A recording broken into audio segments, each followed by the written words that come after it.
জানাই স্বাগতম। গোয়ালপুকুরের tiger Victor ভাই তোমায় জানাই স্বাগতম। ভিক্টর ভাই তোমায় জানাই স্বাগতম।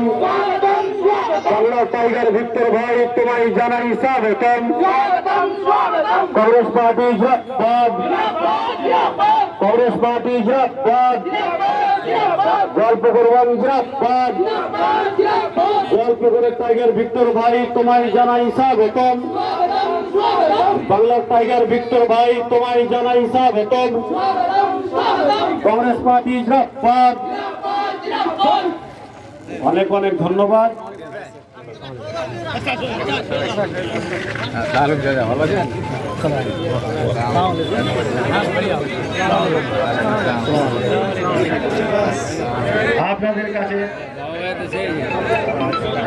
আপনাদের কাছে অনুরোধ করব, আপনারা যে গেটের সামনে আছে প্লিজ একটু ওইদিকে সরে যান।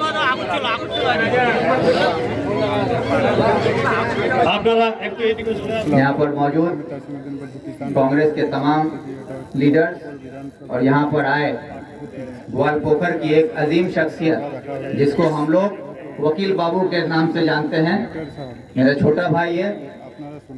और ये हम लोगों की खुशनसीबी है ग्वालपोखर के लोगों की कि ग्वालपोखर से एक होनार नौजवान आज कलकत्ता हाई कोर्ट में पूरे मगरबी बंगाल में लोगों को कानूनी इंसाफ दिलाने की लड़ाई लड़ने के लिए जो खड़ा है और अपनी जुबान में बेबाक होकर, मैं अक्सर कभी कभी उसकी वीडियो को देखने का मौका मिलता है, तो कानूनी जानकारी आप लोगों तक पहुंचाने के लिए जो कानूनी भाषा हमारे इलाके के सादे भोले भाले लोग नहीं समझ सकते हैं, उनको सुरजापुरी भाषा में कानूनी जानकारी देने का काम जो कर रहे हैं, इसके लिए मैं पूरी ग्वालपोखर की तरफ से, सुरजापुरी बिरादरी की तरफ से मैं वकील साहब का शुक्रिया अदा करता हूं।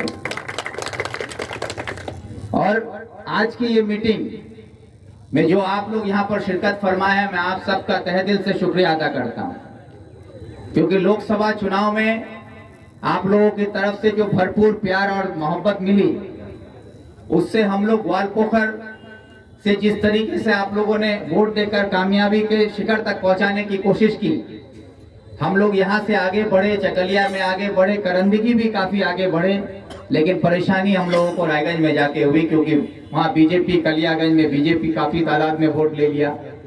और इधर यहाँ पर टीएमसी की तरफ से भी एक कोशिश हो गई कि बीजेपी जीतता है तो जीते, लेकिन विक्टर नहीं जीतना चाहिए, क्योंकि इसकी वजह से आप लोग देखे होंगे कि ममता बनर्जी एक मुख्यमंत्री पश्चिम बंगाल की सिर्फ रायगंज लोकसभा सीट में पांच बार आके वो सभा की, और पांचों सभा में एक ही नारा था, विक्टर विक्टर विक्टर। इसीलिए कहीं पर आके रोती हैं कि हमसे ज्यादा बैनर विक्टर का कैसे हो गया। विक्टर बोलता है मेरे पास पैसा नहीं है, वो चंदा मांगता है, तो फिर उसका बैनर हमसे ज्यादा कैसे हो गया, इसकी परेशानी उनको सताने लगी। गांव-गांव में घर घर जाकर लोगों को डराया गया कि टीएमसी को वोट नहीं दोगे तो तुम्हारा इंदिरा आवास नहीं होगा, वोट नहीं दोगे तो माँ बहनों का लक्ष्मी भंडार बंद हो जाएगा, वोट नहीं दोगे तो तुम्हारी बेटी को कन्याश्री नहीं मिलेगा, रूपोश्री नहीं मिलेगा। लोगों को डराया गया, धमकाया गया, और सियासी चुनाव में कोई जीतेगा कोई हारेगा उससे फर्क नहीं पड़ता है। मैं इस बात पर यकीन रखता हूं कि हार तब होती है जब हम मान लें, और जीत तब होती है जब हम ठान लें। हम ठान चुके हैं कि ये लड़ाई हम लड़ेंगे, और इस इलाके के आवाम के हक में जो लड़ाई है उस लड़ाई को हम लोग जीतेंगे। उसके लिए इस इलाके के लोगों को बेदार करना होगा। उस बेदारी को वापस आप लोगों के अंदर लाने के लिए जिस हद तक जद्दोजहद करना होगा वो जद्दोजहद हम हर हाल में करेंगे। और यही कोशिश मेरी रहती है कि फकीरी जिसकी फितरत में हो, फकीरी जिसकी फितरत में हो, उसकी ठोकरों में ताज होता है। फकीरी जिसकी फितरत में हो, उसकी ठोकरों में ताज होता है। वो कल की परवाह नहीं करता, आज को मुट्ठी में लेके जिया करता है। यही मेरी जिंदगी का एक मकसद है। मैं कभी कल का परवाह नहीं करता कि कल मैं एमएलए बनूंगा या नहीं, कल मैं एमपी रहूंगा या नहीं, कल मेरा क्या होगा वो नहीं देखता। आज जो हालात है उसमें जो सही है वो करना है तो वो करना है, और यही करने की कोशिश मैं करता हूं।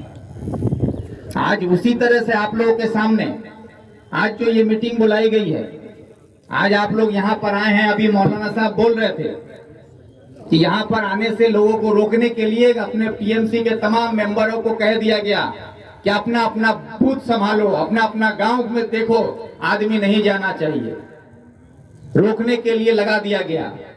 आज अगर आप ब्लॉक से होकर आए हो तो आज देखेंगे कि ब्लॉक में जो सरकारी लुंगी, सरकारी साड़ी, सरकारी जो सामान आता है, वो आज ब्लॉक में खड़े होके मंत्री साहब और उसके भाई जनाब वहां पर आज साड़ी और लुंगी बांट रहे हैं। क्यों बांटा जा रहा है?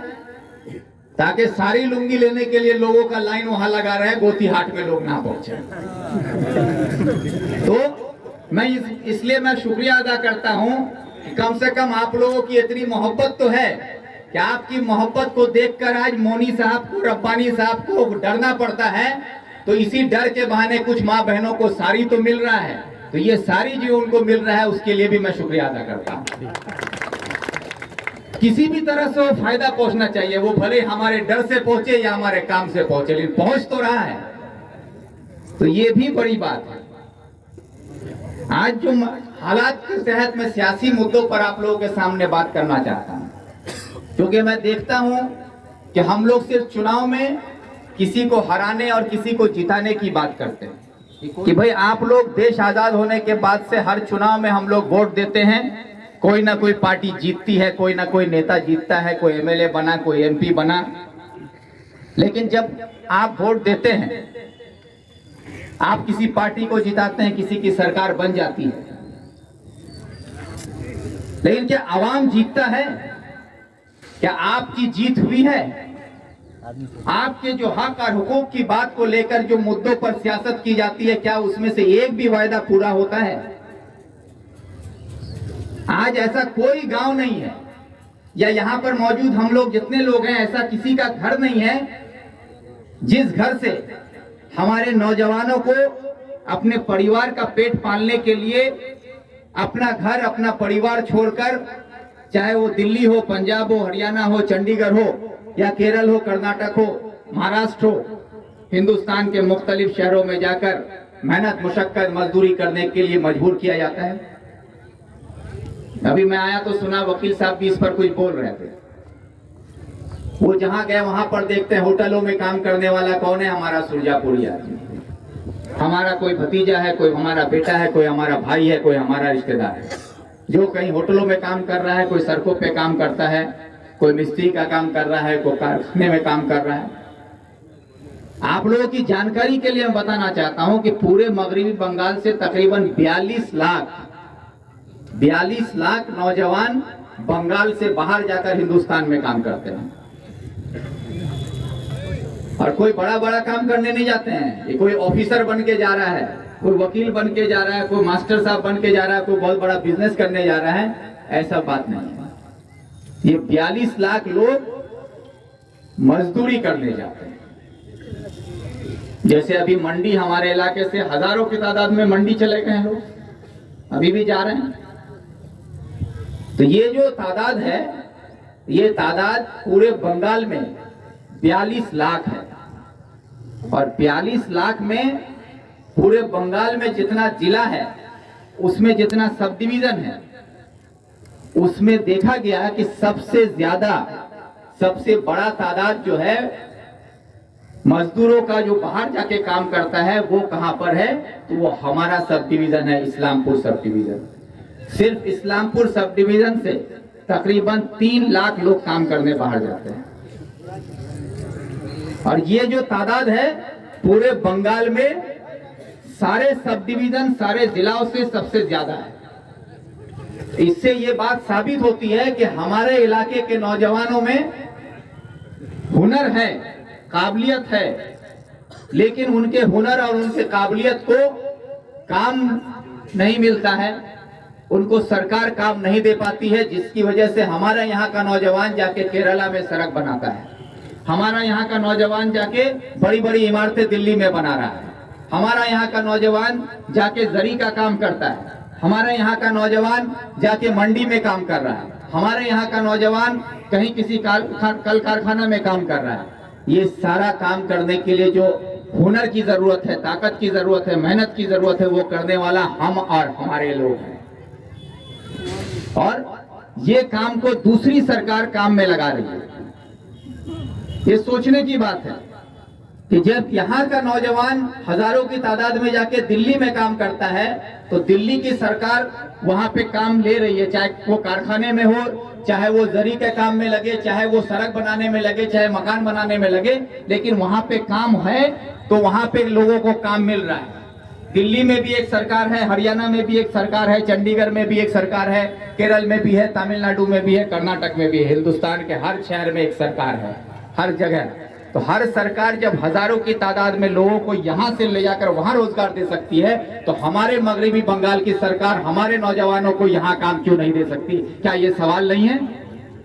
ये सवाल हम नहीं कर सकते अपनी सरकार से कि हमारे नौजवानों को बाहर की सरकार काम दे रही है, तो हमारे घर की सरकार जो अपने आप को माँ माटी मानुस की सरकार कहती है, आज वो माँ माटी मानुस की सरकार हमारे नौजवानों को रोजगार क्यों नहीं दे रही है?